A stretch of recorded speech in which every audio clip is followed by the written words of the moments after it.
What looks like an unusual giant metal canister, rising high above the windy Alabama landscape, has some familiar design features. So there's a lot of heritage shuttle technology here. But this is not intended to return the iconic fixed-wing reusable space shuttle into orbit.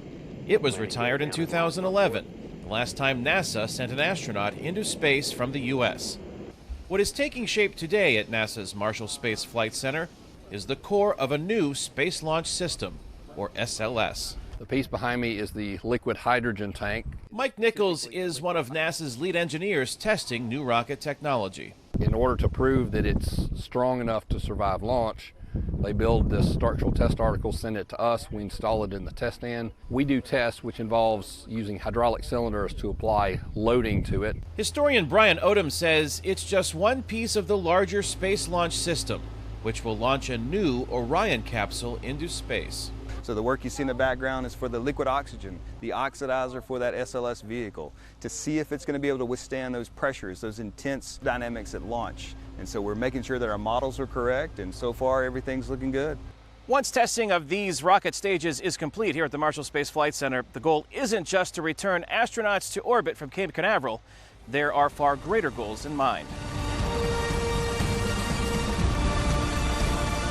The Space Launch System is the only rocket capable of sending a fully equipped Orion, the astronauts, the supplies, and the systems to the moon in one launch and taking us to deep space. The Flight Center's director, Jody Singer, knows the clock is ticking in a new space race, this time with the Chinese, who also plan to land a crew on the moon in the next decade.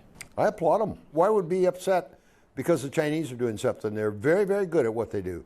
Astronaut Al Worden, who piloted the Endeavour command module during the 1971 Apollo 15 mission to the moon, believes NASA could partner with the Chinese. What we need to do is cooperate and do stuff with them instead of looking at them arm's length and being a little standoffish about it, because I think a cooperative program would be much more efficient than the way it's going right now. Right now, private companies like Boeing and SpaceX are developing vehicles to take astronauts into Earth orbit and the International Space Station, while Jody Singer says NASA's sights are set on new historic milestones. So we're all working very hard to land the first woman and the next man on the moon by 2024 and take what we learned and do it and apply to the future missions, such as missions to Mars. The first new moon mission in the Artemis program is tentatively scheduled for next year without a crew.